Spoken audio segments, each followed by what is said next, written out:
Welcome back to Stories in Overwatch featuring a brand new patch. As many of you already know, the Winter Wonderland event went live together with all the balance updates and barrier nerfs we have been waiting for. Truly, it must have taken a marketing mastermind to coincide both of these things to fill out the queues during the event, competitive balance be damned. But what do I care? I don't even play competitive. Most of the time, anyway. On our last episode, we've awoken our primal instincts and acquainted the enemy team with the apex predator of the tanking category by means of rebinding right-click to charge. But with the nerfage of barriers, we are finding ourselves returning to familiar territory. Twitch chat has led me to believe that my main hero, Zenyatta, is no longer a throw pig and instead actually became meta. And I mean, why would I have any reason to doubt Twitch chat, am I right? Now, one of the most fun and simultaneously most frustrating things about the new patch is that nobody really knows what the best thing to play is. Let's not kid ourselves, obviously players are going to look for the path of least resistance and try to figure out what the next broken composition is. And there's always a broken composition. So a lot of us actually enjoy this brief period after a new patch where you see all kinds of different compositions and heroes you didn't even realize were still in the game. The frustrating part is that you see heroes again that you didn't even realize were still in the game. Some things are best left forgotten, and I would lie if I said that I miss seeing characters like Sombra in my games. But that said, at least there's some amount of counterplay available when fighting her as opposed to the balance god himself. Try having fun now, XD Doomfist. I mean, nothing gets me more excited than getting one shot from downtown Uganda over and over and over again. Now, I'm not saying that they should delete Doomfist from the game, but I'm also not saying that I would be sad if they did. Anyway, that's besides the point.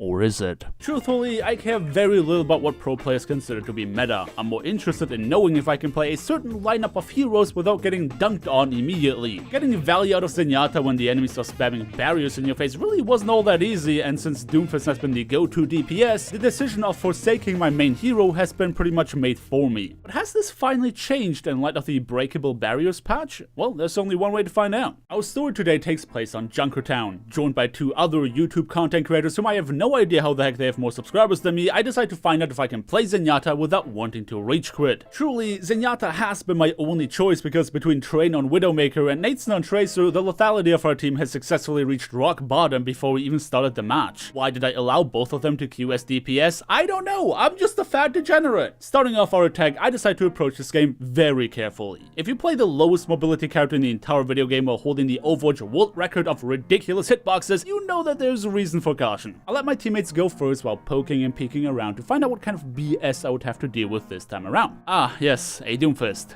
My favorite. Knowing that there's a Doomfist on the enemy team, I made it my job to find out where he is so I can stay the heck away from him. I found myself a nice little spot on high ground from which I could exchange pot shots with the enemies, but it didn't take long for the Doomfist to finally figure out where I was. Well, at least so I thought. From my perspective, yes, I may have peed my robotic pants a little bit when he popped out in front of me, but for some reason, Snowheart had decided that he really wanted to focus down the slender Widowmaker as opposed to the free kill that is Zenyatta. While I wasn't expecting Train to get any eliminations in the first place, knowing that he could be a potential target for Snowheart was enough incentive for me to try and keep him alive. And this was one of the few cases where the random players on my team decided to focus the Doomfist as opposed to allowing him to delete our backline for free, and he quickly found himself heavily under fire and in need of retreat. After a short intermission in which he got topped off, Snowheart went on the flank once more and this time decided to target the other sniper on our team. I mean, hey, I'll take it. As long as he doesn't focus me, there really isn't anything more I can ask for. Naturally, it wasn't my intention to feed our Ana to the wolves, so I did try to help her out to the best of my capabilities. I've successfully aggroed the raid boss, and while it may look like I was fending for my life, trust me when I say that it's moments like these where I simply accept my defeat. Except my Ana was being a total bro and sniped him out of the air before he could eliminate me. I felt reinvigorated knowing I didn't have to swap off my hero just yet, so I went on the flank to 1v1 the enemy McCree. After surviving a Doomfist, I knew that this guy would be no match for the likes of myself. A volley in his face would prompt him to try and hit a flashbang, but my godlike movement allowed me to easily dodge it and return with another round of spherical justice. While the fight of low mobility Andes went in my favor, I would have a very hard time hitting the literal rest of the enemy team that was rolling, skating, and zipping around me. And as is the nature with characters that don't have horrible mobility, the enemy Doomfist had already made his way back to the cart. But if he thought that I would just let him eliminate me without blowing my transcendence, then boy howdy, he must not realize that this is quick play. Just kidding, I do the same thing on ladder. But instead of just accepting his defeat like a man, Snowheart decided to use his own ultimate and get back on me. Not by eliminating me specifically, but by targeting targeting my main healer instead. What kind of disgusting human being would target a defenseless, low mobility support like that? She literally didn't have a chance. Sparking the fires of fell inside my heart, I tried desperately to avenge my fallen comrade, but unfortunately ran out of mousepad space to track my target. However, I landed just enough body shots for Train to be able to use his position and take him out with a clean shot. I didn't care who got the finishing blow, all I wanted was for him to pay for his crime of picking Doomfist in the first place. If it looks like I have a lot of pent-up resentment towards this character, then that's because I do. At this point, I've already been several hours into my session of playing Overwatch, and I've been eliminated by Doomfist more often than literally every other character combined. Granted, playing low mobility, projectile-based characters on ping in a video game whose tick rate service cannot keep up is probably not helping the issue, but let's face it, frick Doomfist anyway. What you can't hear at this point is that Train is constantly moaning about needing heals on Discord, even though he's in proximity of a perfectly functioning payload that can heal him anyway. To our surprise, the enemy Winston decided to donate some ultimate charge to us. I mean, it is the season of giving and I appreciate him trying to be nice to us, but I can't imagine that his team was a big fan of that. And same goes for Snowheart, who decided to jump in with a backpack's worth of confidence, change his mind and get eliminated anyway. Their, quote, feeding has bought us a decent amount of real estate on this payload, and we were very confident about managing to go all the way with it,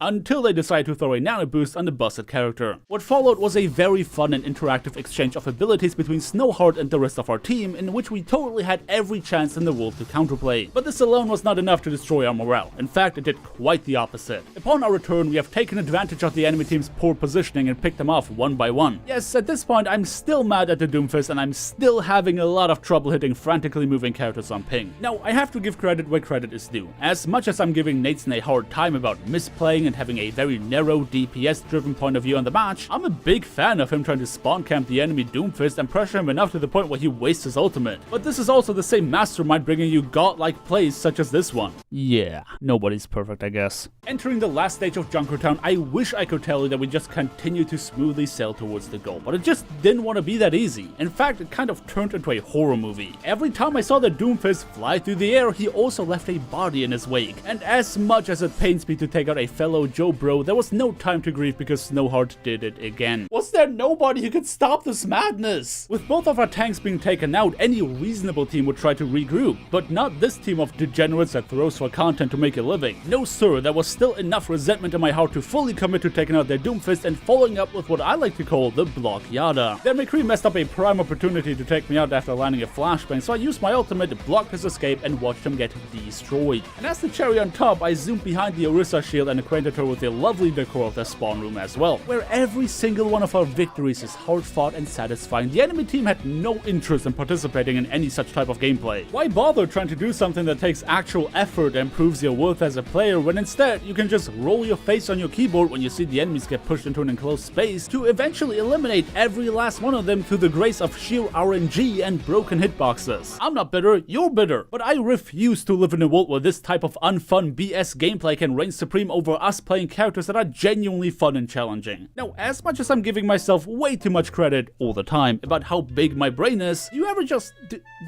just have a really good idea in your head that turns out to be horrible in practice? Like, heck yeah, I'm gonna go to the high ground so I can see when the enemies are flanking, which they have been doing all the time, and I can land some easy shots while maintaining my sightlines, but then I just end up standing there, waiting.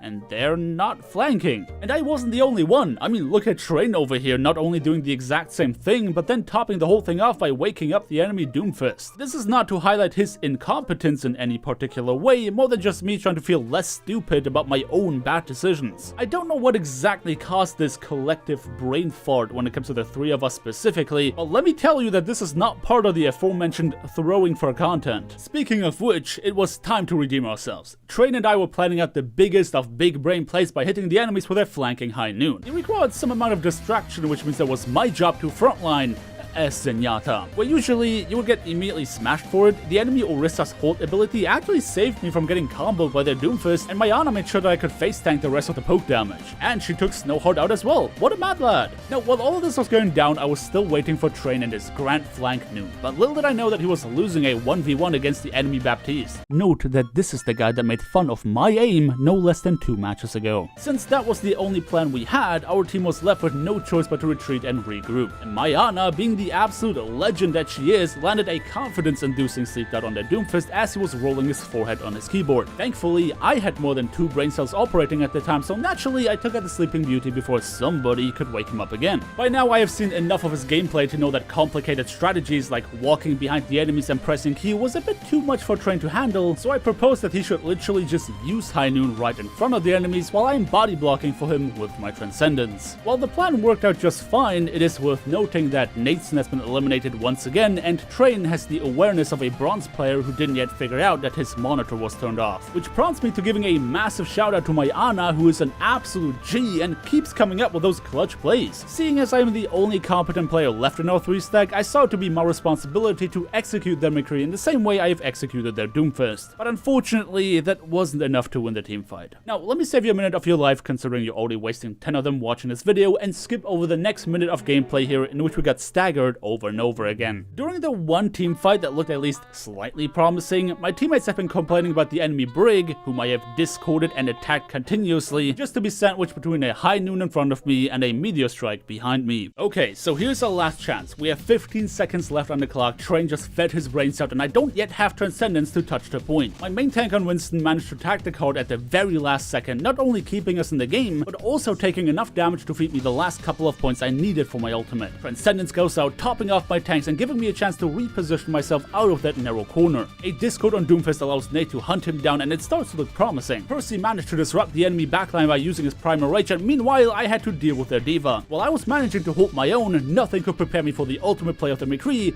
literally just walking towards us and taking out both of our supports. We fought valiantly to the very end, except for this guy that decided to C9 off the card instead of finding his glorious end on the objective like a true gladiator. Hashtag shields up. But unfortunately, it wasn't enough to come out as the winners this time around. But if you want to be a winner in my book, consider supporting the channel with a $5 subscription by hitting the join button below the video or checking out the link in the description below. It's a little frustrating to see that it's mid-December already and I couldn't find any worthwhile sponsorships, so rather than taking any random deal for a product I don't care about, I guess I'm just gonna direct you guys to the paid membership function on YouTube. If you enjoy my content and want to help out, this is always greatly appreciated. And for the people that have already done so, thank you very much. Naturally, all of your interactions greatly help me out, so whether you're just watching the video or dropping likes and comments, all of these things really contribute to me being able to do what I'm doing. And I just want to make sure you guys know that I'm thankful for your support. Anyway, that's the end of the story. Thank you everybody so much for watching. Check out some more stories in the playlist below, and yeah, happy holidays.